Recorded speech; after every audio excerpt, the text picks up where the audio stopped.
We're following some late-breaking and upsetting news out of Cincinnati tonight. This is actually something that's just happened at the Monday Night Football game tonight between the Cincinnati Bengals and the Buffalo Bills. It happened right before the top of the hour. It was in the first quarter of the game. A safety for the Buffalo Bills named Damar Hamlin, who's in the number 3 jersey in white there. He made a tackle against another player, and then he fell to the ground. We'll show you that again. He tackles the gentleman number 85 in the dark-colored jersey from the Bengals. He stands up, and then he collapses backwards. Mr. Hamlin is 24 years old. Again, his name is Damar Hamlin. He's been in the league for 2 years. After he fell over backwards here following this tackle, he was unresponsive thereafter, which immediately became clear it was quite an emergency. First responders came onto the field, including in an ambulance. Players surrounded him and knelt on the field.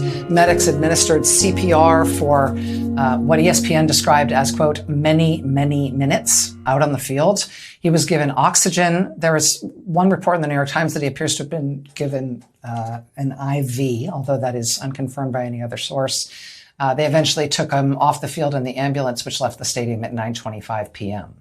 So Mr. Hamlin's status at this moment, again, is unclear. He is 24 years old. This game is suspended. ESPN reports that the NFL commissioner, Roger Goodell, is in contact with officials on site about how to proceed tonight, whether they're going to restart the game. Hard to imagine that they will. But this was just an incredibly scary moment tonight.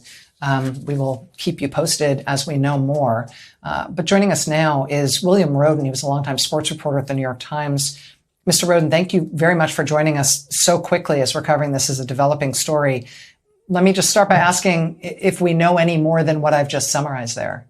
Is kind enough to join us today. He's a Men Urgent Care CEO and emergency medical specialist, to give us a little bit of insight, perhaps. Yeah, Dr. Cardillo, we talked to you about so many different things, and because you're in an ER all the time, you've seen trauma as well as illness. And so in examining that hit on the field and the fact that this player then stood up and then went down, what are you able to tell from that little bit of video? Certainly, David. Well, what we can tell is that the event was most probably secondary to that hit. There are other episodes where athletes are running, they're exerting themselves, and will have a ventricular arrhythmia secondary to a hypertrophic or enlarged heart. That's different. This was traumatic. And we see that hit happened in that upper chest area. And there are a couple of things that could happen under this scenario. The first to think about, obviously, is the spinal cord injury. It doesn't seem like that's what happened here. Because when you have a spinal cord injury that does injure acutely that cervical spine, you don't get back up. You're on the floor and you'll stay on the floor. He was able to get back up. That leads us to believe this was more of a cardiac injury. When you have a cardiac injury, a couple of things, again, could happen. With a large enough hit to the anterior chest, you can transect the aorta, the large blood vessel coming out of that heart. But when that happens, number one, that's not survivable usually, and you don't stand up after that kind of injury. Even if it was a mild dissection, these are very significant injuries. It's a very common injury. The third thing we're thinking about, it's called the R on T phenomenon. This is a phenomenon that when the heart is going between its beats, as that heart is depolarizing and then repolarizing, if you have traumatic trauma to the chest, at a very specific moment, as that heart is repolarizing itself, you can go into a lethal ventricular arrhythmia.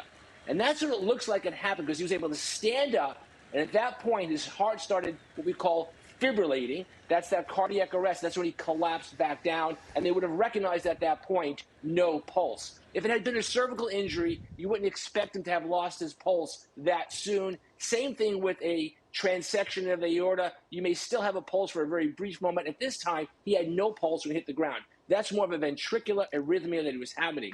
This is a dysrhythmia that happens after trauma. Now, the mainstay of treatment would have been, number one, protecting his airway, and then defibrillating the patient. We know that we have AEDs, or the automated defibrillators, all around our community. I am certain that they were in that facility. They were also on the ambulance, and we hope that he was defibrillated quickly. And that brings the heart back relatively quickly, because it shocks that dysrhythmia back into a normal heartbeat. They would have immediately intubated him and protected his airway, which they did.